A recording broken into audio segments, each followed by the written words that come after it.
and 6E/The Sports Leader. Here we go. 9.4 seconds left. Curry puts up a quick three, short. And the ball is loose into the hands of Beal and a quick foul. And now Phoenix can put it away. Curry got a look. He doesn't need much space, but he came up short. So Beal hits them both. And that'll take us to the finish line here. Pajemski is going to go all the way in. 20 points tonight for Pajemski, but the Suns prevail. Devin Booker with 32 points.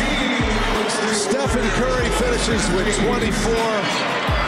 But it was the Booker show tonight as he gets Bradley Beal back in the fold. Yeah, the Warriors made a run of it, but they also blew it as the Suns get another win over the Dubs, 119-116 in this one. We welcome you in here on KNBR, the sports leader. It is Dubs OT with John Dickinson here on 104.5 and 680. Following the Warriors' latest loss on the road, 6 consecutive losses on the road, and so much of what has ailed the Warriors over the course of the last month was on full display once again in this one tonight. New program here on the Sports Leader following each and every Warriors game, and we love to make this show as interactive as possible. 808-KNBR is the number, 808-KNBR, to give me a call or shoot me a text, and I want to hear from you, Warrior fans, following this one. This team is broken right now. They are fundamentally broken. They're frustrated. They are fragile. They got absolutely horrendous games from Andrew Wiggins and Klay Thompson. Wiggins was benched in this game along with Kevon Looney at the half. Steve Kerr finally made a lineup change, and it was a game where the bench completely flipped things around for the Warriors after a tough start. But you look up, and the Warriors find themselves blowing yet another lead after the bench had staked him to that lead. The Warriors got 80 bench points tonight. 80. 8-0. They had 5 bench players in double figures for the first time in nearly 15 years. 80-30. The Warriors outscored the Suns off the bench, but the Suns starters weren't that good, and they wind up winning this one 119-116. Draymond Green, so many times this season and in seasons past when the Warriors feel as chaotic and erratic and frustrated and just as much like a powder keg as they do right now, Draymond Green is right at the center of it. And the reality is Stephen Curry has no help right now. And you just look through the starting lineup, and Steve Kerr, to his credit, rolled with a lot of the bench players who were playing better than the starters for good chunks of this game. I mentioned the lineup change at halftime, and then finishing the ball game with basically Brandon Pajemski and Steph Curry, Chris Paul, Jonathan Kuminga, Dario Saric, Moses Moody was out there a little bit as well, completely going away from the other 4 starters with the exception of Stephen Curry. But it winds up still not being enough. And now you look at Draymond Green, who again has put himself right on the brink of another suspension after he gets himself ejected. So now he's been ejected multiple times. 3rd time this season, Draymond's been ejected. He's been suspended for 5 games. He's missed a couple other ones due to injury and personal reasons. He's got 4 flagrant foul points. So the next flagrant foul point from now moving forward is an automatic suspension if the league determines that they are not going to suspend him for the move that he made against Yusuf Nurkic in the game tonight. Yeah, I know Nurkic fouled him first, and Draymond was trying to draw attention to that, so he swings his arm back, and he winds up basically punching Nurkic in the face.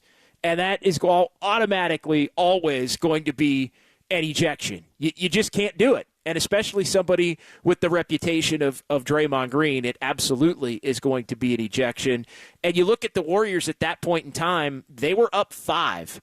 And the Warriors found themselves from up 5 down 13 before they had, for the second straight time in Phoenix, a big-time run, 12-0 run for the Suns, and then the Warriors had a 20-10 run basically to make it a close game and have multiple opportunities down the stretch where it was a one-possession game. Steph Curry takes the quick three. And again, hat tip to Pajemski and Kuminga and Moody and the bench guys that were out there to help make it a ball game. But the Warriors right now, as they fall to 10-13 on the season with their 6th consecutive road loss, they're fundamentally broken. And it starts with the guys that the Warriors were counting on above everyone else if they thought they were going to be a championship contending team. It starts with Klay Thompson and Andrew Wiggins and Draymond Green. Klay Thompson's been, for the most part, completely and utterly atrocious this year. Andrew Wiggins, his fall off, offensively and defensively at times, but there were points where he didn't look like he could even dribble the basketball out there consistently in this game tonight. So the Warriors just had to go away from him. Steve Kerr benches him, benches Kevon Looney, who's been less effective throughout the course of this season that he has been in other years. And so you roll with the bench guys, and it winds up working out. And Draymond winds up getting ejected, and the whole thing just is immediately fragile. So 808 KNBR is the number. 808 KNBR. It's John Dickinson. It's Dubs OT here on the Sports Leader as the Warriors lose another one, and another close one. This one goes down as a 3-point loss. So you look at the 4 straight games the Warriors have lost, the last 4 on the road in Sacramento and the Clippers and the game in Oklahoma City. You got a couple of 1-point losses, a 2-point loss, and now a 3-point loss. When this one's all said and done, 119-116. So you add up those totals, and the Warriors have lost 4 games by a total now of 7 points, and they find themselves at a low point for this season at 3 games under 500 and out of a play-in tournament berth at this point, and just headed to L.A. in a battle against the Clippers on Thursday night where they got to find themselves. And at this point, given the way the bench players played tonight, given the way the starters have played, I feel like tonight was the last opportunity for the traditional starting lineup to be used. Steve Kerr rolled with it again after the Warriors had 3 days off in Phoenix. One was a true day off, a couple of practice days mixed in there, and Steve Kerr decides that he's going to go with the same starting lineup of Steph Curry, Klay Thompson, Draymond Green, Andrew Wiggins, and Kevon Looney. And that's done. That has to be done. At this point, I don't think anything should be off the table. And I've been reluctant to say, let's make wholesale changes. I even doubled down before the ball game on social media, and I was saying, if Steve Kerr really is talking about making a lineup change, he's probably talking about Kevon Looney. It's probably do you go with Chris Paul, or do you go with Kuminga, or do you go with Moody? There are a lot of different options. You go with Saric as well, as far as options to play at the 5, or if you want to kick Draymond up to the 5 and play somebody else in the wing spot or one of the guard spots. The Warriors have options there, but the traditional starting lineup for the time being is dead. That's dead. It's done. And I think Steve Kerr really took the first steps toward having to try and snap Andrew Wiggins out of whatever funk he's been in a different way. Wiggins, 1 of 7 tonight, 1 of 3 from 3, 3 points, 4 boards. Klay Thompson, miserable, 2 of 10, 1 of 8 from 3. This is basically a nightly occurrence for the most part from Klay Thompson. Just horrific stretches within games, even on nights where his overall numbers aren't catastrophically bad. And so while I understand why Steve Kerr's been reluctant to want to take Klay Thompson and or Draymond Green out of the starting lineup, it to me at this point, no holds barred. Looney's out, because you can't have Draymond and Looney, but the Warriors may be looking at a situation on Thursday night in L.A. where Draymond Green is missing again because of another suspension, which is incredible to think about when you look at the numbers that I just read as far as Draymond being ejected 3 times and suspended. Warriors have played 23 games. 23 games, and Draymond's been ejected 3 times, suspended for 5. He's missed a couple other ones, and we're basically talking about half the games this season that Draymond Green has been unavailable by acts of his own doing, and a couple due to injury. Obviously not his fault, but you factor in what this Warriors team is getting from Draymond, and when he's been on the court, I think for the most part he's been a productive player, but missing half or over half of the games is just completely and wholly unacceptable. And I'll be honest, when I look at the Draymond Green-Nurkic play, yeah, Nurkic fouled him first. But you know what I see when I see that play with Draymond Green? I see a player in Draymond Green who is, yes, trying to draw attention to the fact that Nurkic got him, but to swing your arm back around, accidental or not, up high at a guy's head, you make, like, I thought Draymond Green was using that situation in an attempt to lay a shot on Nurkic. And maybe he didn't anticipate that it was going to look the way that it did, but the way that it looked in real time with the swing and the wind-up and all of that, looked like he punched him in the face. And you could make the case that that optic looks just as bad, and I had a few people around the league text me, wow, that looked just as bad as what happened with Rudy Gobert and the chokehold. And so to me, he looked at that situation as an opportunity to lay a shot on a dude who had fouled him, and the refs, weren't calling it to his liking. And so he put a thumping on Nurkic, and then it ended up optically looking horrific, and he winds up hitting the showers again early. Brutal, brutal stuff. Just brutal for the Warriors on the road here of late. It's John Dickinson. It's Dubs OT. Here on the Sports Leader, 808 KNBR. We're doing this after every single Warriors game, good, bad, or ugly, and it's been ugly. Tonight was extremely ugly for the Warriors and for the Warriors starters. And we can praise the bench players, and I think Podziemski gets a lot of praise. I think Kuminga gets a lot of praise. It's the third straight high-energy game from Kuminga. Moses Moody was steady. Chris Paul played really well, looking a little bit more healthy. And Chris Paul, 15 points and 11 assists and played 30 minutes in this game. And he was a big part of the Warriors' bench group putting that 80-30 thumping on Phoenix.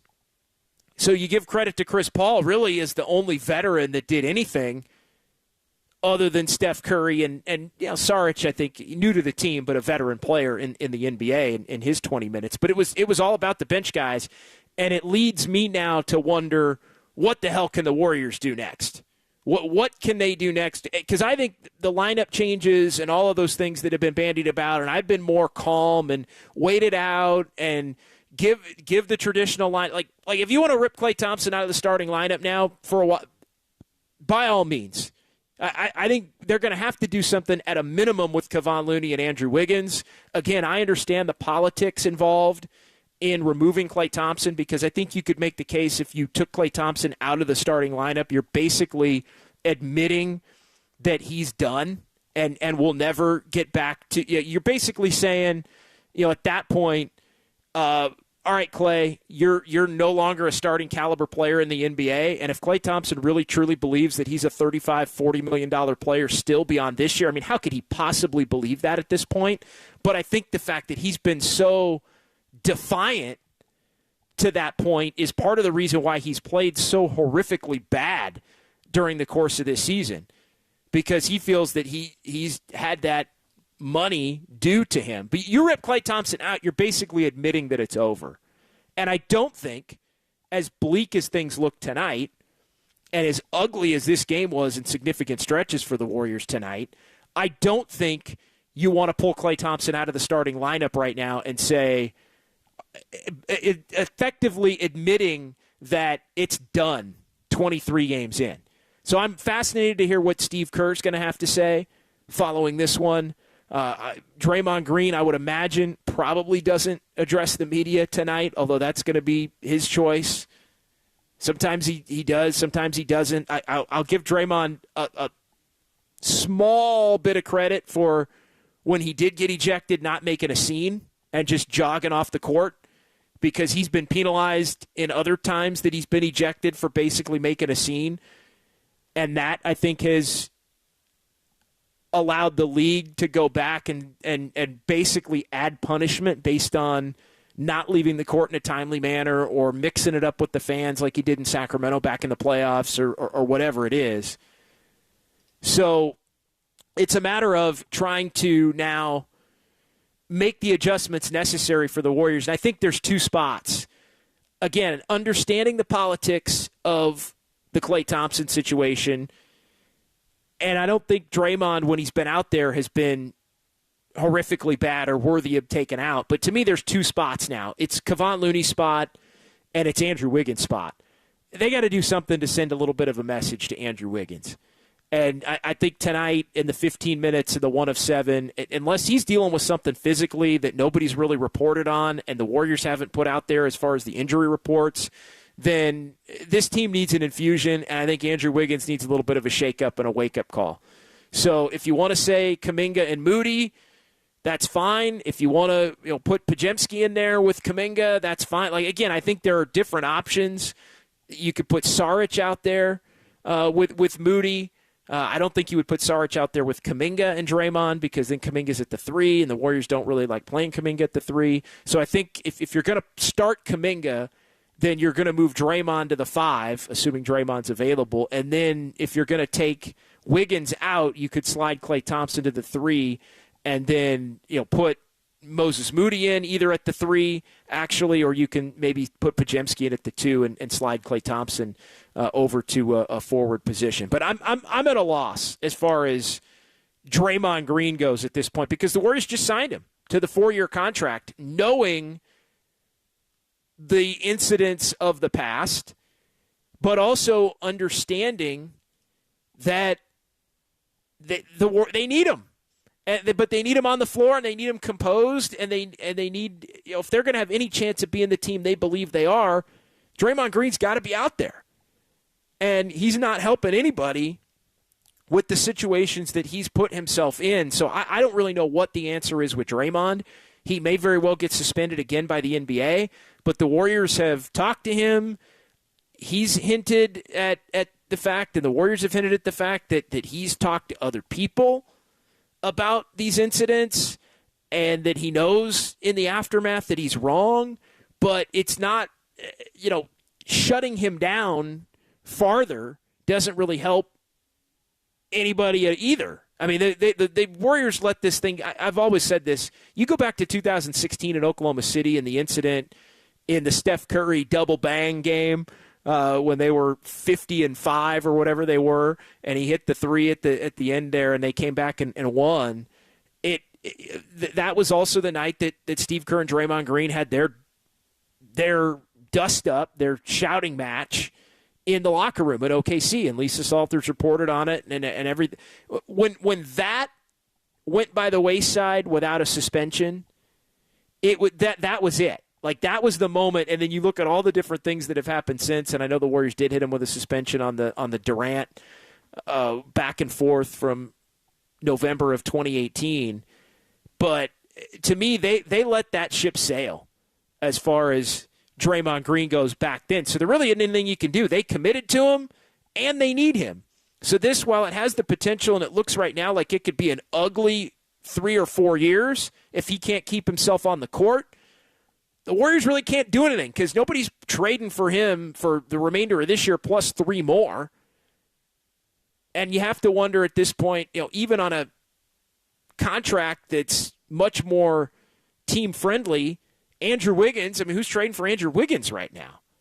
And Klay Thompson as an expiring, it's just, again, they've said they're not doing that. At least it's been reported that they're not doing it. And I understand it. You want to play that out. You want to give Steph, Klay, and Draymond an opportunity to play it out. But I think we're at a point now where the ancillary pieces around those 3, and again, maybe even Klay not finishing some games down the stretch, it's time for some changes. Tonight, I think, it is a sign that nobody is safe, basically, in the Warriors rotation, even a couple of the guys who have helped them win 4 NBA championships. 808 KNBR. is the number. 808 KNBR, you can give me a call or shoot me a text. We are live on YouTube and Twitch as well. As the Warriors lose to the Suns, man, 119 to 116. We will hear from Steve Kerr. We will hear from players in the Golden State locker room down in the Valley as Phoenix gets the win 119 to 116. Your phone calls, your text messages, it's all coming up here on 104.5 and 680, the Sports Leader.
This is KNBR, and this is Dubs OT with John Dickinson, streaming live on YouTube at KNBR 1045.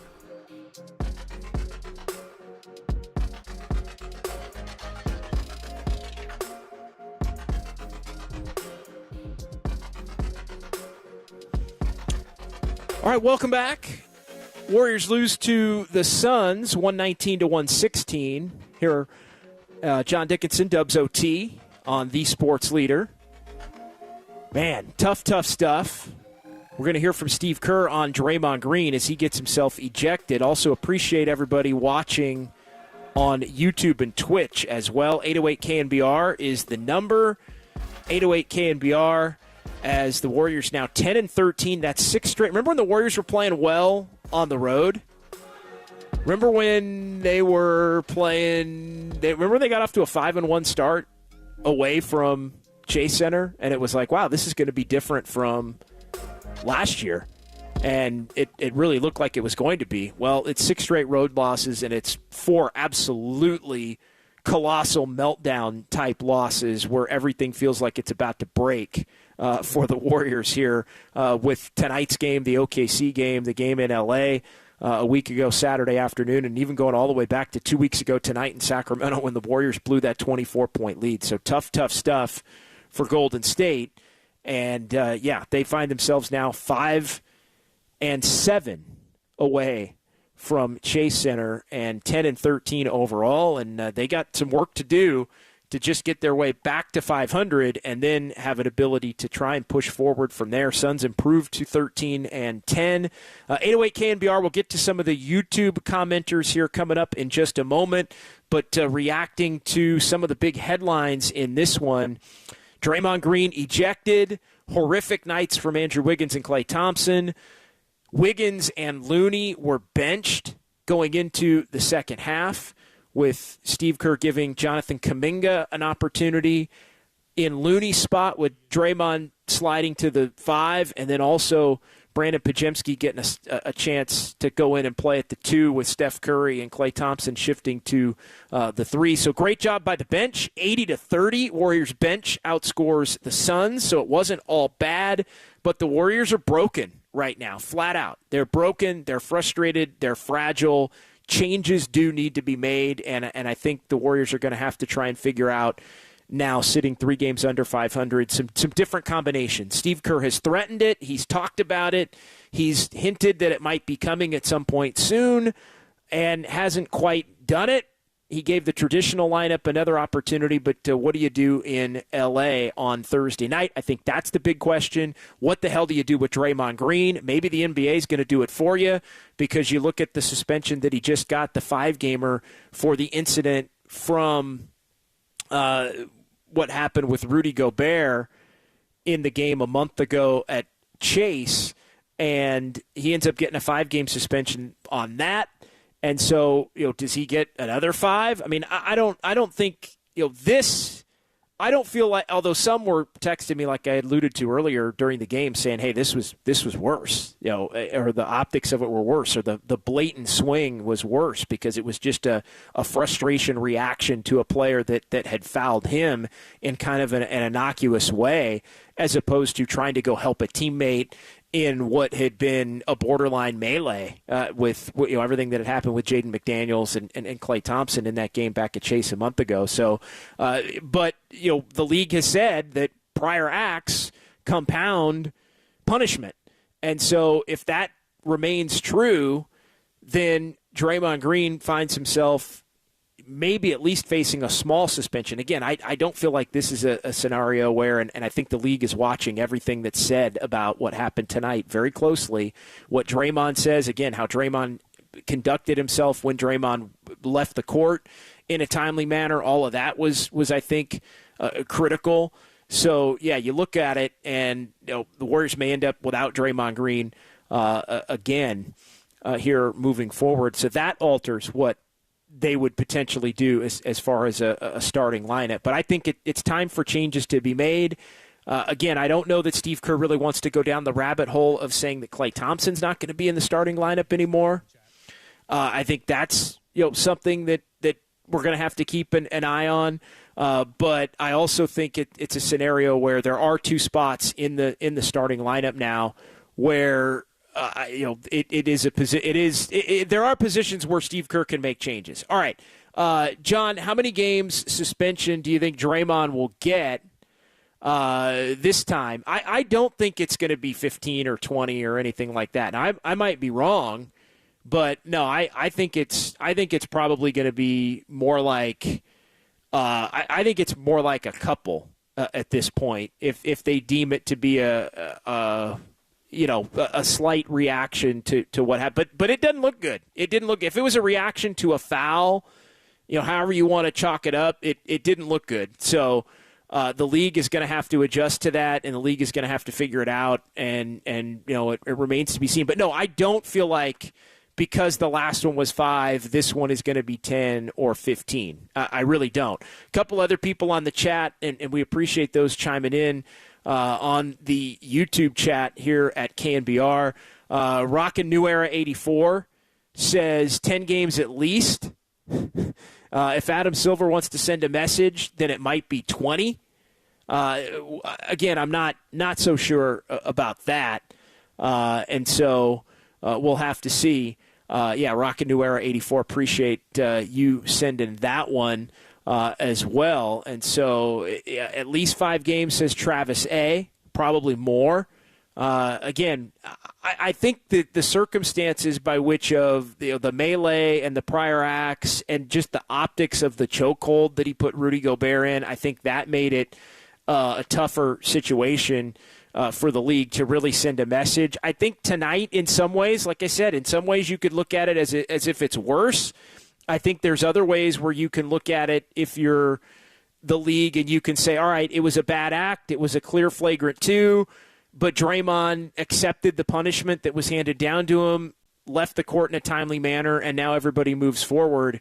And because everybody moved forward, it won't wind up being a scenario where he ends up getting more games in terms of a suspension that he did going back to the last incident a month or so ago. 808 KNBR, it's John Dickinson, it's Dubs OT here on the Sports Leader. Play and start the young players. I think a couple of young players are going to be starting. That also from Rockin' New Era 84.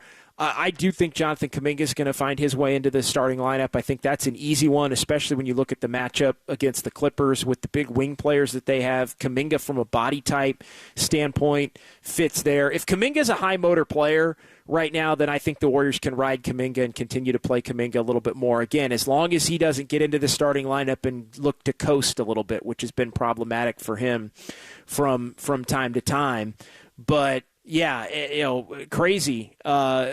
Just looking at some of these, the other folks chiming in here as far as, Clay, how the mighty have fallen, how he went from being a fan favorite to an enemy. Appreciate Seer Sultan checking in on the YouTube chat as well. Clay's been bad for a while, says Regulator. His bad games are catastrophic. His bad games are absolutely awful. And so it was, they have to really look at whether or not they can continue to have Klay Thompson out there for as long as they've had him out there. Enrique, you can't start Wiggins. Kuminga or Pods have earned that spot. Appreciate Enrique checking in, one of our regulars here on the Sports Leader. And we appreciate everybody who is watching tonight, in addition to listening and streaming and all of that. Hannah checking in as well. JD, he smacked him in the face. Yeah, no, that's what I'm saying. He swung. Again, I don't think he intended to punch him in the face, but I do think he intended to make a point and get him off him. And I think he thought he could get a lick in on him and have it look like it was an accidental get-off-me type of a basketball play. And then when you connect it to the face the way that it did, that's what I mean, Hannah, when I say optically looking horrific. He hit him in the face. And again, like I said, I don't think he intended to, but that's what happened. And when that happens, you have to be held accountable for the way that it all goes down. You're not held accountable for your intentions. You're accountable for how it would all, how it shakes out. And that's what I mean. Like it was just like the choke with Gobert. You can make the case that he was trying to pull Gobert away and all of that. And he's helping a teammate, and I get it. But when you get a guy in a chokehold and it gets still framed the way that it did, again, I'm not diminishing it or downplaying it. It's just a deal where when it gets frozen in time the way that it was, then you get held accountable for that look, and that look makes it look a ton worse. So 808 KNBR, Mark and Milbrae is joining us here on the Sports Leader. Hey, what's up, man? So I think for Kerr now, it's code red time. Make some lineup changes. There's nobody besides Curry who has performed at a high enough level to complain about their spot in the rotation. So Clay, starting with him, hey, you've had a great career, but at this point in time, I think he's best fit coming off the bench because he's really killing this Warrior team, and you can't worry about his ego. And if he can't deal with that, then you know what? You're a free agent after a year. Appreciate your great tenure as a Warrior. You can move on and go elsewhere. And the cold reality is what he's going to find is like Draymond did. You're worth a lot more to the Warriors than you are to any other team on the market. So Clay, he's got to realize they paid him the 2 years he was out with that Achilles, and nobody else would give him the max deal. And what he's got to realize is this is a place where he's going to be worth more. Take a deal that's going to be finish your career on the Warrior instead of going somewhere else, an awful team like Charlotte or Washington, to finish your tenure, your great tenure, your run. And he's got to realize that. And overall, I just think at this point with the Warriors struggling the way they are, you're spot on with that. Make some lineup changes. Go Kuminga, make Moody, even throw in Podziemski. It can't be any worse than it is right now at this point. And as far as Draymond goes, the guy's got to get it, man. He's got a white-hot spotlight on his back. You know they're going to come down on him I'm thinking probably around 10 games or so, which is even going to make it worse with the way this Warrior team is struggling. And at this point in time, man, it's going to take like Curry heroics to really keep this team at a 7 or 8 seed. And they got a tough stretch here. And even at home now, Chase are struggling to beat teams. So I hope they get it turned around, man, but it's not looking good right now, barring some major blockbuster trade. What are your thoughts, man? I'm really bummed right now as a Warrior fan. I'll take your thoughts on that. Thanks. Yeah, it's disappointing because the thought was that this year was going to be different. That was the refrain going back all the way to May the 12th when the Warriors were eliminated in L.A. and the Lakers beat them in 6. It was, we're bringing everybody back. We're getting a veteran bench put together. It's going to be a better mix of young and old, and you're going to make one more go at it. And the problem is that the bench part of it, for the most part, has worked. It's just the fact that you're not getting what you need out of Klay Thompson. You're not getting what you need out of Andrew Wiggins. And not only you're not getting what you need, you're getting a dramatic decline from both of those two. And then Draymond, again, has been fine when he's been out there, but he hasn't been out there half the freaking time. And half the freaking time he hasn't been out there, it's been because of the chokehold on Gobert, or it's been because he's getting ejected from a game for arguing with an official or mixing it up with another player or getting himself suspended as a byproduct of that. So it's all, for the most part, except for a couple of games, Draymond's own doing to why he hasn't been there for his team. And so that's a major problem. And so you're basically not getting anything from your second, third, and fourth best players after Steph Curry. And so, in essence, it doesn't matter if Chris Paul is solid or Dario Saric is pretty good or Jonathan Kuminga has stepped in and really been a high-impact player over the course of the last 3 games and was in different points in the early part of the season. Like, none of that matters if you're not getting a certain level of production from the other guys that were deemed to be carriers. And that's the one caveat I would say to making wholesale changes. You still need the veterans. And that's the thing that Steve Kerr is going to have to navigate, and he's going to have to do the calculus as to how do you make changes but how do you keep this team together? Because just because Moses Moody or Jonathan Kuminga or Brandon Pajemski get thrown into the starting lineup, all you're doing at that point, even if those players have earned the right to be in that position, is you're rearranging the deck chairs at that point. You're rearranging. So, sure, Wiggins may not start, Looney may not start, Kuminga and Moody, let's say, start, or Kuminga and Pajemski start, but you still need Wiggins and you still need Looney to play if you're going to win games. And so how you go about doing it, because the one thing the Warriors do not want to do is give up completely on this season. And that's the one thing. I know Warrior fans can tend to go down that path, I think, probably a little bit too quickly. And while tonight is absolutely, I think, a trigger for some significant change as far as the way the Warriors look at their starting lineup and their rotation and everything else, as ugly as it was, you still need, even if you move different players into the starting lineup, the veteran players to be able to be a net positive impact as far as trying to help this team win. So 808 KNBR is the number, 808 KNBR. Appreciate everybody watching on YouTube and Twitch as well. Regulator saying Steve Kerr's having a subpar year as well. Enrique Rivera, one of our favorites, Kerr's body language, down and dark. No doubt. I think Steve Kerr, and this is what happens when you're Steve Kerr and you lose some close games and you're hell-bent adamant on saying that everything's going to be fine and this team's going to work through it, and you believe that you have a good team and they're going to snap out of it and things are going to happen. Like when you double, triple, quadruple down the way Steve Kerr has and you still can't come out on the other side and the losing streak continues to build, at some point you're basically rolling the dice repeatedly hoping that you can get a win before the whole thing crumbles.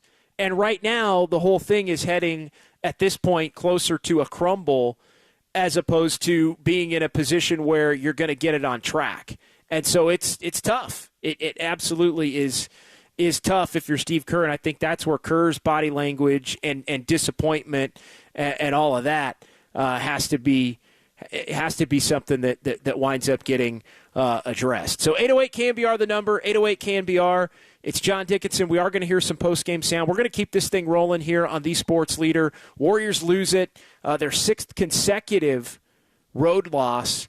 Low water mark of the season at 10-13 as Golden State loses to the Suns, 119-116. More Dubs OT with John Dickinson here on the Sports Leader.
Live from downtown. Hurry, way downtown. Bang! Bang! This is Dubs OT with John Dickinson on the Sports Leader. Streaming live at KNBR.com and on the KNBR app.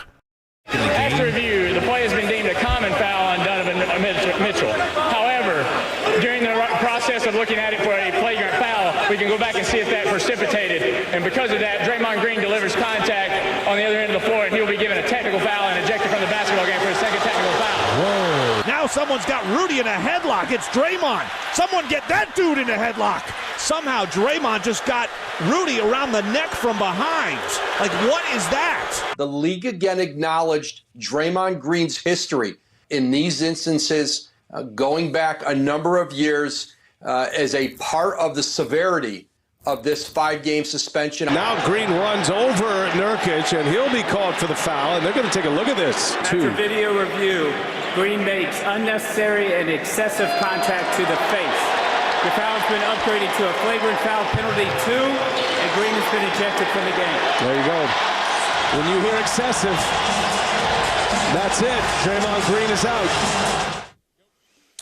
Yep, excessive. You're Brian Anderson there on the call, TNT, with Stan Van Gundy, as the Warriors lose 119-116 in Phoenix. We welcome you back here. It's Dubs OT with JD. John Dickinson here on the Sports Leader. 808 KNBR is the number to give me a call or shoot me a text. We do have some text messages to get to. Appreciate the 408 chiming in with this one, as Draymond ejected now for the third time this season. He's also been suspended for 5 games. We'll see what the league does. You heard the Woj clip there in the montage coming back from the break from the great Greg Silver, doing a wonderful job here, as always, as we get things going in what is our 5th Dubs OT show here on the Sports Leader.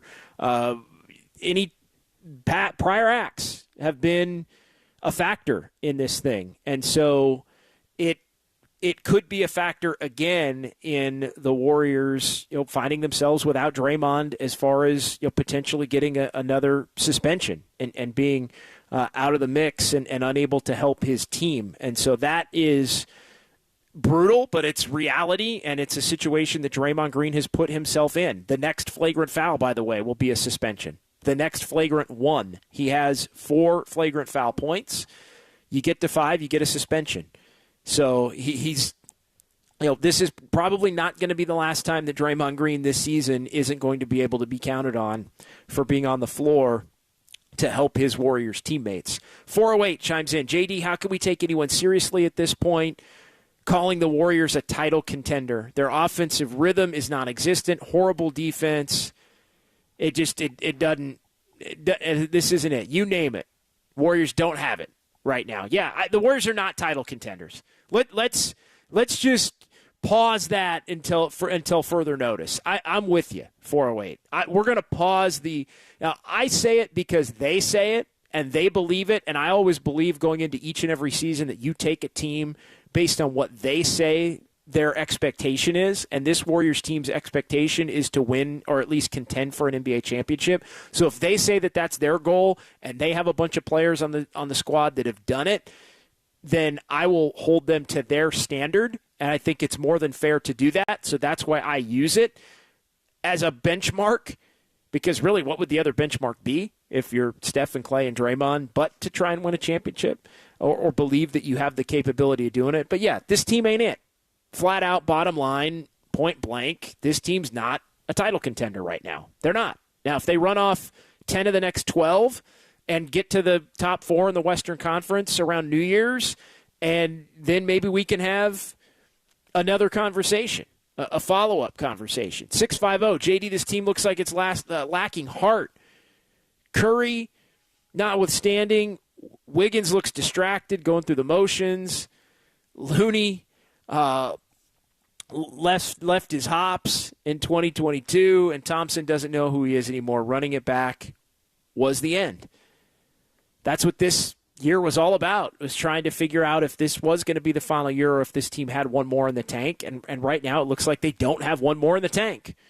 Again, 23 games in, a lot of time left in this season for things to turn around, 59 games to go.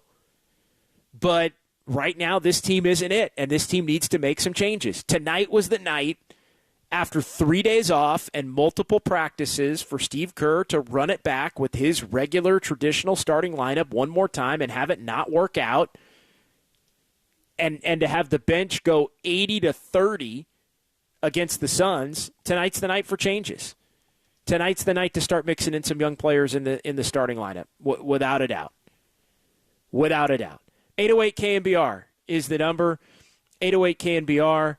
John Dickinson, Dubs OT here on the Sports Leader. 119-116. Suns beat the Warriors in this one. Appreciate everybody watching on YouTube and Twitch. We're going to be live following every single Warriors game. This is our 5th show. Pleasure to be here. Just terrific response in the first couple of weeks of this show, and we're looking to completely continue to move this thing forward here. Come hell or high water with the Warriors, whether good, bad, or ugly. Tonight there was a lot of bad and some ugly, but the young players and their contributions have all been pretty good. So back to the YouTube chat we go. A lot of people chiming in, more than to mention specifically about Wiggins and about Klay Thompson, both basically needing to go to the bench. Most people think Draymond Green will get suspended. I think if he gets suspended, it's going to be less than 5 games, based on the way that he conducted himself when he was ejected from the game. He took the ejection. He ran off the court. I'm interested to hear what he has to say in the post-game press conference. We are going to have some of that for you coming up here on the Sports Leader. So we'll figure, the league is always watching what Draymond does and what Draymond says. And so we'll have to continue to monitor that, as the league will obviously be monitoring all of that stuff as well. All right, let's get to some post-game sound. And I want to hear from the head coach of the Warriors, Steve Kerr. So we'll get things going with a couple of Steve Kerr cuts, and then we will hear from Draymond Green here between now and 11 o'clock on the Sports Leader. But we'll start with Steve Kerr just talking generally about the Draymond Green ejection and the impact it had on the game. Huge swing. We kind of felt good about having him at the 5, spreading the floor. We got shooters out there. Obviously, changed the lineup around. We thought that could really get Steph some space, and Draymond could use his speed. You saw he got that layup the first play of the second half, and so I felt good about having him out there, and he lost his poise. Yeah, lost his poise there. Tough one. Let's just keep rolling right through the Steve Kerr cuts here, because a lot of them were about Draymond. And Kerr here, he reiterated what he said a lot about Draymond and his impact with this team. Yeah, we need him. We need Draymond. But, he knows that, and we've talked to him, and he's got to find a way to keep his poise and be out there for his teammates.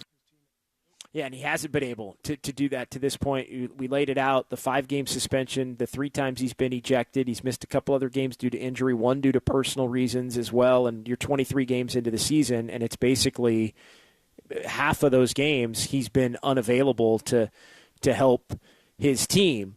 Let's hear a little more Steve Kerr from the Valley of the Sun, and there's something about Phoenix. You get Draymond ejected in this one. You get Chris Paul ejected in the last one. You had Klay Thompson get ejected and put up the 4-finger salute to Devin Booker last year. In fact, the Warriors got blown out a couple of times in Phoenix in late October and mid-November last year. And if you recall, Klay Thompson was awful in the game where he ended up getting ejected and gave Booker the 4-finger salute.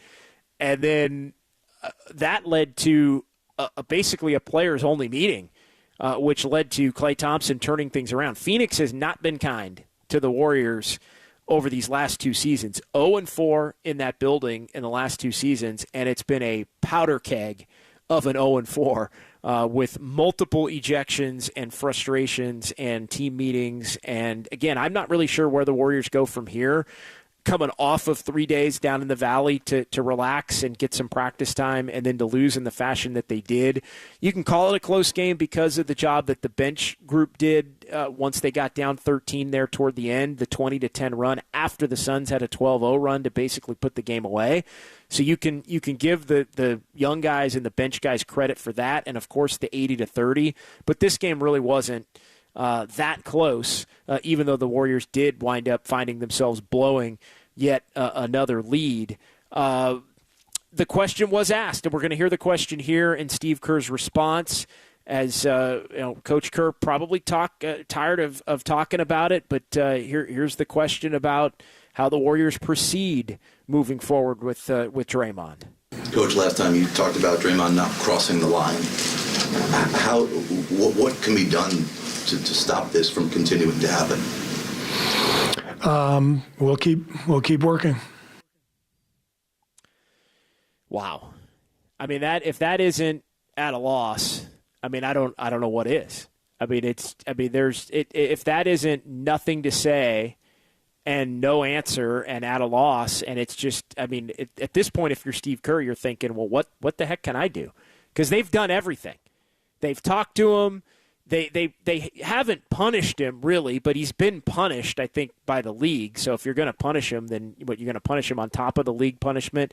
I do think he's talked to counselors and or potentially therapists. I think he has talked to somebody about anger management. Again, not reporting that, but in just discussions that I've had with people, I do think that's been something in some form or fashion that has been addressed for Draymond Green as far as the temper and everything goes. But here's the deal. I mean, he's theirs at this point. You can't sign the dude to a 4-year deal the way that they did and have him continue to make himself unavailable, and now all of a sudden you go, oh, we're done with him. Well, you had the opportunity to be done with him in the offseason, and I understand why the Warriors chose to not be done with him in the offseason, basically because that would be an admission. It's the same thing as the Klay Thompson thing, right? The Warriors didn't let Draymond Green walk in free agency because they know that letting him walk in free agency is an admission that the run is over. It's the same reason they don't want to pull Klay Thompson out of the starting lineup, even though Klay Thompson proved himself to deserve to be benched in this game and really in some other games so far this season. So it boils down to, if you do that, you're basically admitting that it's over, and I think the Warriors are doing everything they possibly can to not have to admit that it's over. And so I think that's the frustrating part, and they're hoping that they can get enough wins to be able to right the ship and get things on track, and then they can put a lot of this in the rearview mirror. You heard a lot of that type of chatter in the first couple of weeks of the season when this team was off to the 6-2 start. All right, 808-KNBR is the number. Still have time for some phone calls. 808-KNBR, some text messages to get to as well. We will also hear from Draymond Green coming up next, as we are going to kick this thing into the 11 o'clock hour as the Warriors lose to the Suns 119-116. Appreciate everybody watching on YouTube and Twitch as well, as it is Dubs OT right here on KNBR 104.5 and 680, the sports leader.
Dub Nation, this is the real and inside story on Warriors basketball. Dubs OT with John Dickinson continues. Streaming live at twitch.tv/thesportsleader.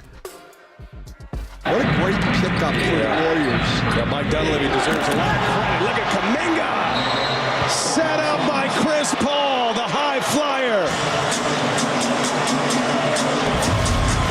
Chris Paul has been doing this a long time, and he has got serious athlete in Kuminga. An 18-2 Warriors run. Yeah, 18-2 Warriors run at that point as the Warriors had a 40-27 lead on the Jonathan Kuminga dunk. It was an 18-2 run overall. As I mentioned, 15-2 to start the second quarter. And then the Suns were able to get back into the game. It was a close game at the half. Warriors go on to lose it by a final of 119-116. It's Dubs OT with JD here on The Sports Leader as the Warriors find themselves now 10-13 on the season. Warriors making some lineup changes with Steve Kerr going away from Andrew Wiggins and Kevon Looney to begin the second half. Went to Jonathan Kuminga and Brandon Podziemski. Podziemski really good in this game tonight. Podziemski, first career double-double, career high in rebounds as well as Podziemski winding up in this game with a career high tying 5 assists. So Podziemski 20, 11, and 5 in 29 minutes, shooting 9 of 14. He was terrific in this game. The Warriors, interestingly enough, had 5 bench players in double figures and had 4 bench players that scored at least 15 with Podziemski and Saric, Kuminga, and Chris Paul all in that boat. Dubs bench outscored the Suns bench 80-30. Impressive stuff. And there was a note on the bench. The Warriors via Elias, and the Warriors passed along this note as well. The last regular season game, the Warriors had 5 or more reserves, scored 10 or more points each. You got to go back to November 9th of 2009, the Warriors against Minnesota, and it was Anthony Randolph, Anthony Morrow, there's some good names here, C.J. Watson, Corey Maggette, and A.C. Law. So you're thinking, yeah, Bright, that was Stephen Curry's rookie season. So that was the first couple of weeks of Stephen Curry's career. That Warriors team, by the way, went 26-56. And a quick note on just that. That was 2 days before the famous Steph Curry tweet of, and I made sure to quote this appropriately, that was 2 days before the promise to all Warrior fans, we will figure this thing out. If it's the last thing we do, we will figure it out. Steph Curry tweet. That was November 11th of 2009. So 2 days after the last time the Warriors had 5 players go for 10 or more off the bench in a game. I know everybody's happy about the bench, but typically teams that have that kind of production doesn't always mean they're good teams. It doesn't always mean that the starters are playing at an extremely high level. That team was a 26-56 team. I don't think this Warriors team is that bad, but it certainly isn't good at this point in time with the 10-13. But a nod to the bench, nevertheless. Those guys for this night kept the Warriors in games, and honestly, not only have they kept the Warriors in games throughout the course of the whole season, but they've gotten them back into games where things weren't going well. And then they started going, they've flipped games in a bunch of different ways. They've extended leads. They've come back in games.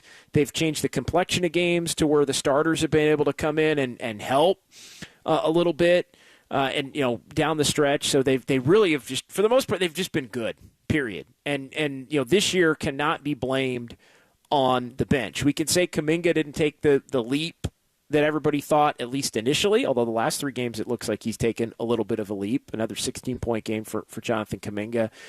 But it's the problem is the starters beyond Steph and Curry. Kevon Looney doesn't look the same. Draymond Green's been around half the time, and there have been far too many just atrocious nights from Andrew Wiggins and Klay Thompson. And so when you look at where this Warriors team is at and why this Warriors team is where they are, it really has to do with that almost single-handedly. 808 KNBR is the number. 808 KNBR here on the Sports Leader. Dubs OT with JD. Want to get to a couple of text messages. Also want to get back to the sound. So let's get back to the sound here. And we'll hear from Steve Kerr more on the bench and all of that, the lone positive, although it is tied to the negative of the Warriors starters not playing well. But let's hear from Draymond Green as we had promised before the last break. Here's Draymond and his take on what happened with Nurkic, the foul, and the subsequent ejection. He was pulling my hip, and I was swinging away to sell the call, made contact with him. As you know, I'm not one to apologize for things I meant to do, but I do apologize to you, sir, because I didn't intend to hit him. I sell calls with my arms. I don't fall to sell a call. I don't, not a flopper. So I was just selling the call because he was grabbing me and pulling my hip. So I spun away, and unfortunately I hit him. And so like I said, I apologize to you, sir, because I didn't intend to. I mean, like as I've said before, any replay, if I go look at every replay of everything, a replay it's never going to look good, but like I said, I know my intentions. My intentions were to sell the call. But I also don't think I'm an accurate enough puncher to do a full 360 and connect with someone. It's unfortunate. Yeah, look, I think that's a pretty good answer from Draymond Green. I think that's the kind of answer that the league can look at and say, okay, you acted appropriately when you were ejected from the game for the flagrant 2. Maybe we don't suspend you if we don't think that there's intent involved there.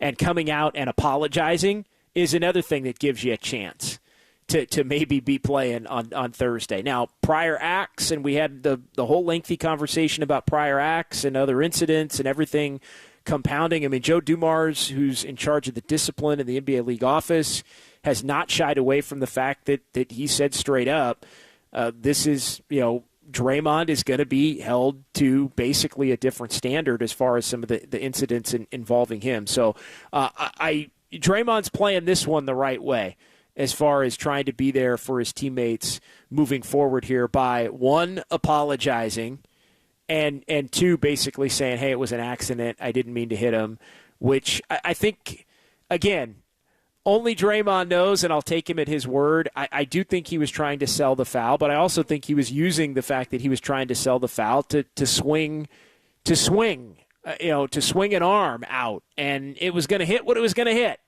And so I think it was one of those things that you can almost get away with or try to get away with, but have it appear to be accidental. And as long as you don't hit him in the face, you probably get away with it. But as Draymond mentioned there, he hit him in the face. And when you go to replay and you slow it down, just like the choke on Gobert, it looks a lot worse. And guess what? We live in a society where the perception is probably more important than the reality. And the perception on the replay of what Draymond did, it looks bad. And the optics do matter. And, again, I got people telling me and texting me that was worse than the Gobert incident.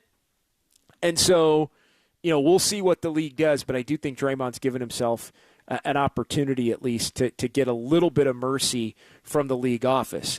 Ben Golliver Ben Golliver, national NBA writer, Washington Post, he was in Phoenix and was in he covers a lot of Western games in the Western Conference, kind of travels around to different places. So he was in Phoenix tonight.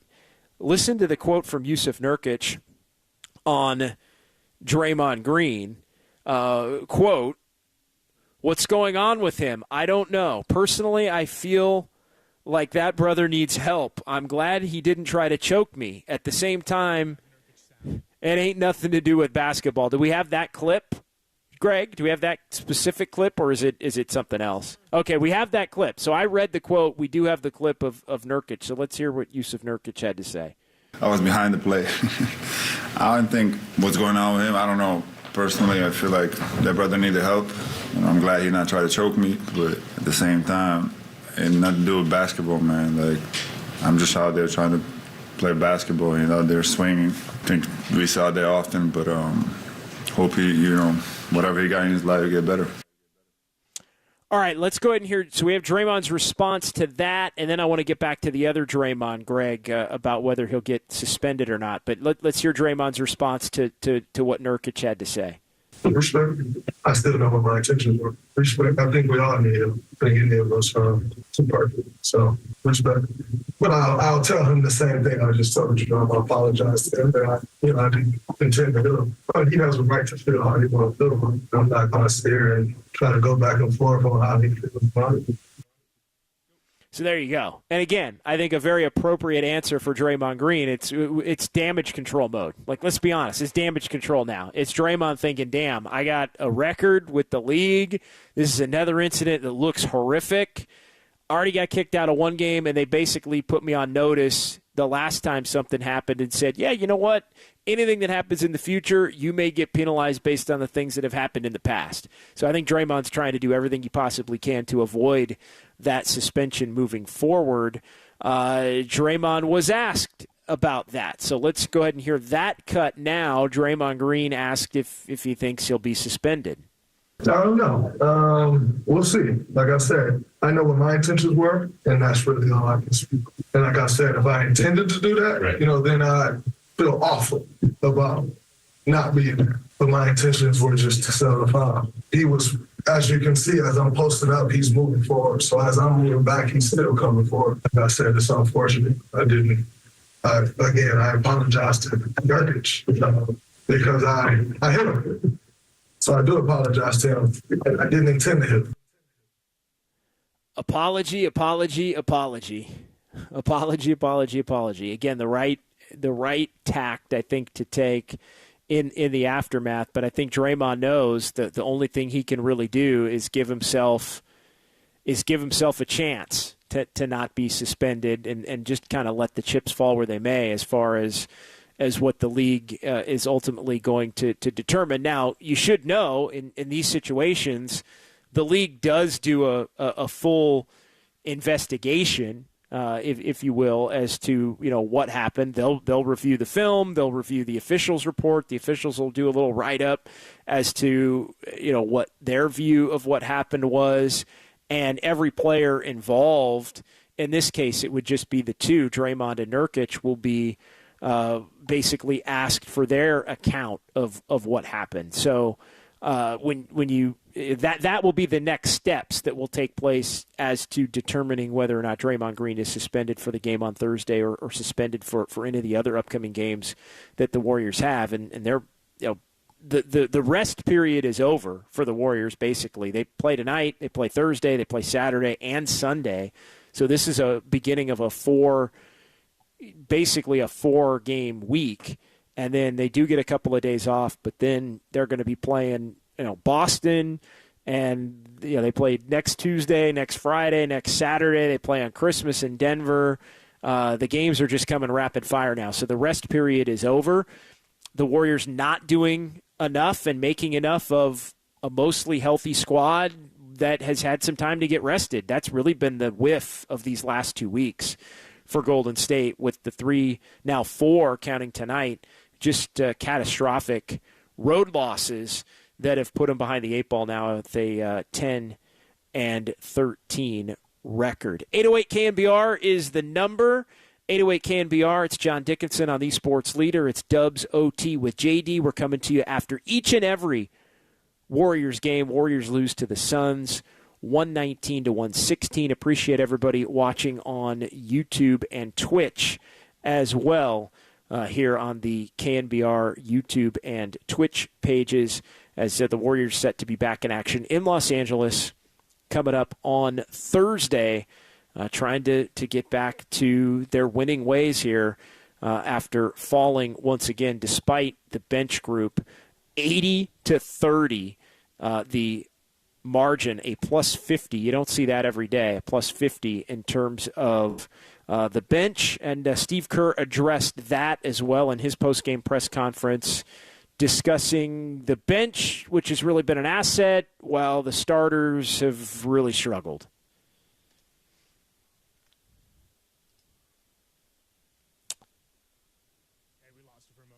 Oh, do we have that? Do we have that, Greg? The Steve Kerr cut on the bench while playing well while the starters aren't. Yeah, 808 KNBR the number. Yeah, was rolling with that cut. Steve Kerr talking about the bench playing well while the starters have struggled. It seems like every game our bench has to come in and, kind of rescue the game. Our starting group just hasn't been able to put it together, and that's kind of why we're treading water and not finding any traction so far this season. So, we've got to just keep searching. There's a ton of season left. I like our players. I like our roster, but we got to get guys, playing with more confidence and playing in a more connected manner. Definitely, and I think that's where it's going to be on Steve Kerr to decide if the time is now as far as being able to make some lineup changes. And I think it unequivocally is the time to make some lineup changes. It has to be done. I think Kevon Looney's time in the starting lineup is over. It's funny because everything, different things compound different things. I think, Steve Kerr was probably thinking, well, I'm taking Looney out of the starting lineup for the next game. As much as you're thinking about that while the game is going on, he was basically making that decision in the moment in which you decide not to start Looney in the second half tonight. Here's the thing, though. Now you might not be with Draymond Green on Thursday night. So does that mean Looney, it alters the plan of things that you thought you were going to be able to do in that game. And so, so now you're thinking, well, I'm going to start Draymond at the 5 and Moody and Kuminga. Well, now maybe you got to start Looney. And if you start Looney, then that means maybe you're not going to start Kuminga. And so everything is a factor in this. But it's a matter of trying to make sure that you're maximizing the starting rotation players and the other bench players and some of the younger players that have played so well. You want to reward them while still knowing that even if you make some changes to the starting lineup, as I've said a couple of different times, the younger players are the veteran players that maybe are getting benched or having their roles changed a little bit. They're going to have to be out there anyway, even if their roles have shifted. It's like Andrew Wiggins is not going to go from starting lineup to not playing at all. Andrew Wiggins is going to go from starting lineup to basically maybe a Jonathan Kuminga role for a couple of games. But you still need him to play 20 to 25 minutes, and if he gets on a roll and is playing well on a particular night, then you want to get him back out there, and the hope would be that eventually you can put him back into the starting lineup. So I think that's where this thing sits as far as the Warriors look at it. All right, we'll go ahead and pause here. We'll take one more quick break. We'll come back and we'll tie a bow on this one. If you are listening, you want to jump in on the phone lines. 808 KNBR is the number. A couple of more from the YouTube and Twitch chats as well. As this is Dubs OT with John Dickinson on KNBR 104.5 and 680, the Sports Leader.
Dubs OT with John Dickinson keeps rolling. Streaming live on YouTube at KNBR 1045. The lefty Pajemski with an answer three. It's just so different for this Warrior team now this year. It used to be that starting lineup was so dominant, you sort of wondered what you were going to get off your bench. And now it's just the opposite. The starting lineup struggling and the bench giving them a big lift. Yeah, starting lineup struggling mightily. You hear Brian Anderson, Stan Van Gundy on the call, TNT. We welcome you back. Dubs OT with JD here on the Sports Leader.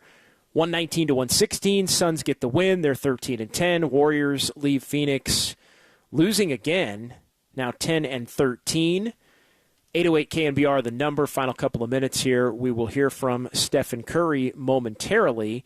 I do like to take a look at some of the numbers from the ball game as well, and kind of get into our nightly look at the standings and just where things sit here on the Sports Leader in the Western Conference. Warriors at 10-13. They now find themselves 2.5 games out of the final play-in tournament slot. And while it is still December, and there are still a bunch of months to go here, 4 months to go basically. The regular season ends on April 14th, so 4 months to go after about a month and a half of the regular season to this point. But the Warriors do find themselves, they are the one in-between team right now. There are the 10 teams that are at least 2 games over 500 or more that make up the top 10 in the West, with the Pelicans currently sitting in 10th. And then you've got the Warriors at 10-13, 2.5 games back at the Pelicans. They are the one real outlier among the teams that aren't just horrifically bad. Utah, Memphis, Portland, and San Antonio are all in the horrifically bad category. When you look at the Spurs, who have dropped 17 in a row, 3-19. Portland and Memphis are 6-16. The Jazz are 7-16. So that's your 12, 13, 14, 15 slots in the West. The Warriors are sitting in 11th. So 3 games better than the rest of that pack, but 2.5 games back of the 10 spot right now. And, it really does appear, at least to this point, like the Western Conference is going to be deeper.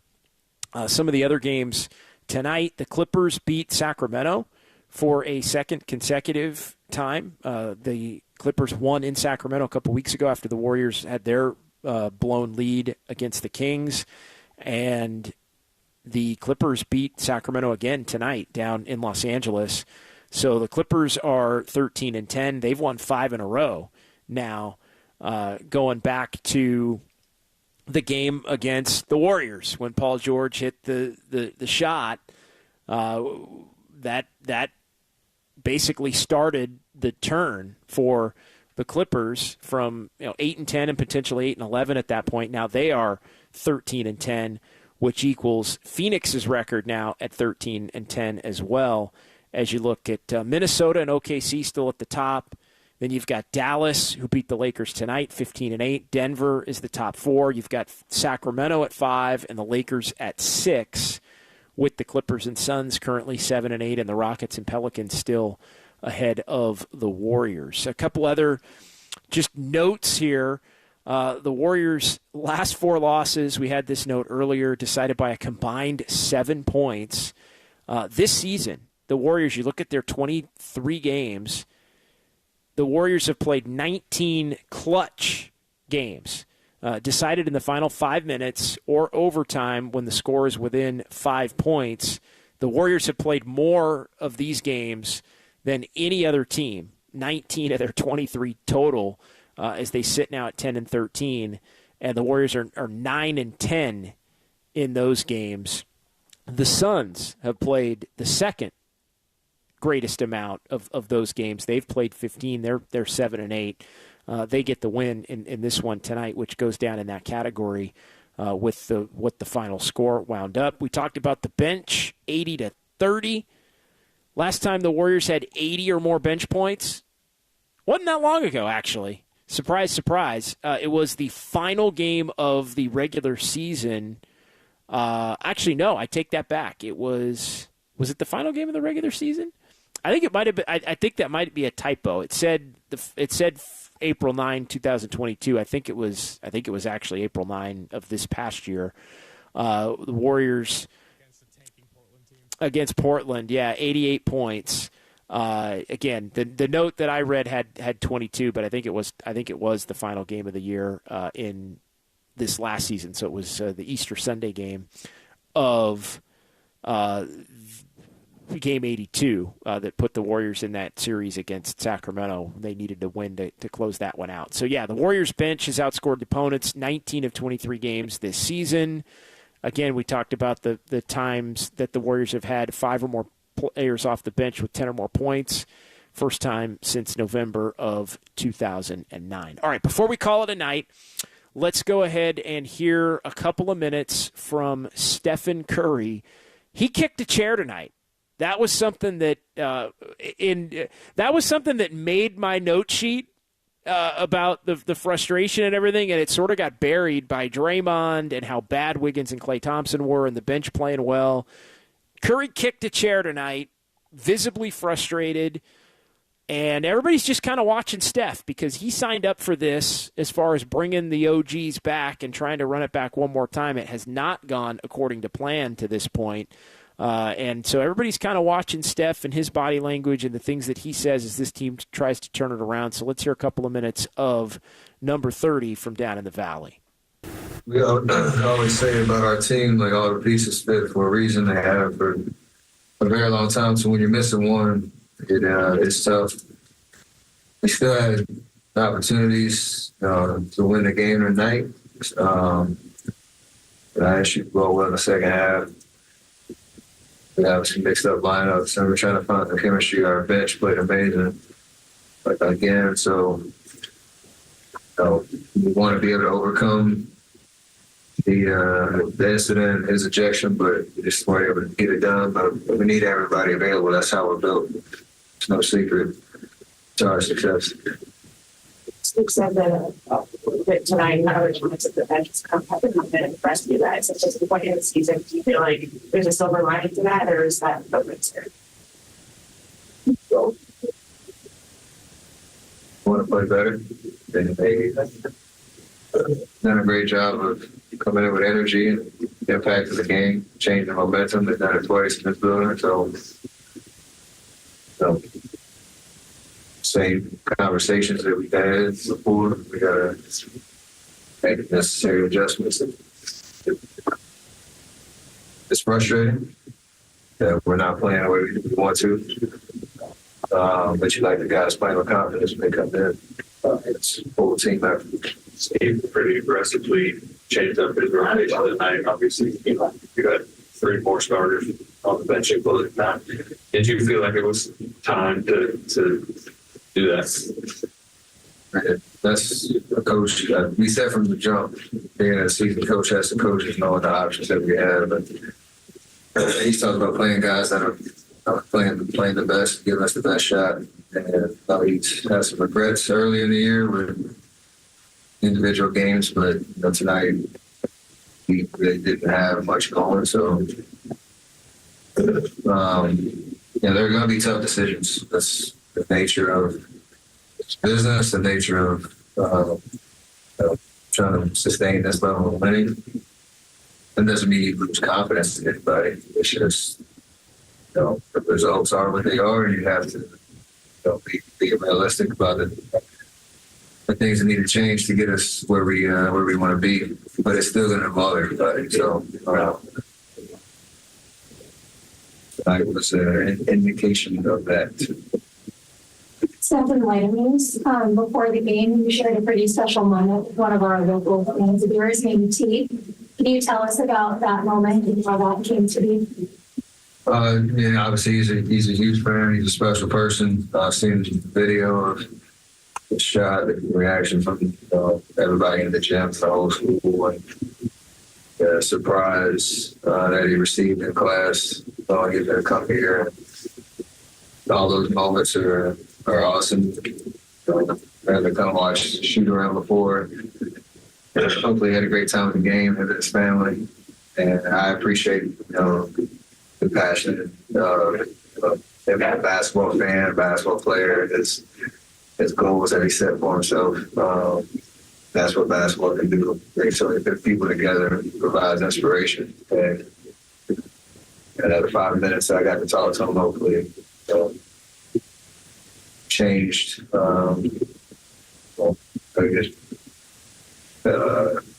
Cemented that impact that you can have through the game of basketball. So it's pretty dope. All right, so back to the drawing board for the Warriors, back to the drawing board for Stephen Curry. And, nothing you can do at this point other than just continue to try and push through and figure it out. I mean, although I do think, and this is going to be something that will be discussed quite a bit, I do think the Warriors are getting closer to a point with each loss where they're going to have to consider something drastic. The first step is making lineup changes. I think Steve Kerr has hinted at doing that. He's been reluctant to actually implement it. You got to wait and see now what happens with Draymond Green as far as the suspension or no suspension. But I think where we're heading with this Warrior season, as disappointing as it has been after the 6-2 start, because that's the other just reality of this thing. This Warriors team was 6-2. They are 4-11 now in the last 15 games over the course of basically the last 5 weeks. And I saw the note earlier, and this is pretty scary when you think about it. Since November 8th, so the Warriors went in to play Denver on November 8th and lost. They were 6-2, fell to 6-3. The Warriors basically since November 8th have been in a category with the Blazers, Wizards, Spurs, and Pistons. They've been a bottom 5 team in the NBA since November the 8th. The Warriors have been. And we can talk about injuries. We can talk about close losses and inability to hold leads and all of that. The startling reality is the Warriors have basically been the Blazers, Wizards, Spurs, and Pistons over the last 5 weeks. So something's got to change, and if the lineup changes can't turn this thing, because it's fragile. The Warriors are now an injury away from being cooked completely. I know a lot of Warrior fans are out there thinking, damn, this thing's not great right now, and it's not. But they're at the point where this thing is so fragile that they can't afford an injury. And I think the conversation's going to start to switch beyond just lineup changes. And I think it's going to switch gears into, does this team need to make a major move to break up the core, or look to compile some of the young players with some veterans to try and just completely change the mix and bring in another big-time player to put next to Stephen Curry, or a bigger-time player than basically what Klay Thompson and Andrew Wiggins have proven themselves to be to this point. Does that give you a better shot? Would you attach some of the young players to try and do that? That's a tricky dynamic, because the young players are not the problem, but you also know that the young players playing more, at least for this season, yes, it gives them an opportunity to develop, but if you really go all in on that and start saying, hey, young players are going to play 30, 40 minutes a game with regularity, you admire the competitiveness and the 80-30 and all of that, but you know what? The Warriors are not winning these games either, because they still need the contributions from the other players. So it's not the young players' fault by any means, but when you start looking at how do you get better to win as opposed to just getting better to develop, I think the Warriors are going to have to look themselves in the mirror and question whether they want to look to try to make some kind of a significant trade. I think that's the legitimate reality of where this thing is headed if they can't get the ship righted here in the next couple of weeks as we head toward 2024. All right, that's going to do it. Wonderful job, as always, by the great Greg Silver. Appreciate his help. Jacob Violante, wonderful to be reunited with old buddy Jacob. Worked with him in my previous life. And great to be back with Jacob here on The Sports Leader as well. I'm John Dickinson, back with you on Thursday. It'll be the Warriors and the Clippers in Los Angeles, and the Warriors going up against the Clippers team that's suddenly hot. Paul George did leave the game at halftime with a groin, so we'll see about his status as far as Thursday goes, but we'll be with you right at the final horn. Watch the game, and then join us on the YouTube and Twitch stream. Join us at 808 KNBR. we will be here with Dubs OT following each and every Warriors game. Right around 9:15, right around 9:30, 9:45 or so. That's a 7:30 tip. So yeah, we'll be on as soon as that one goes final here on the Sports Leader. So that'll do it. Suns get the win over the Warriors. We will talk to you on Thursday. Dubs OT, John Dickinson on KNBR 104.5 and 680, the Sports Leader. John Dickinson. Curry again!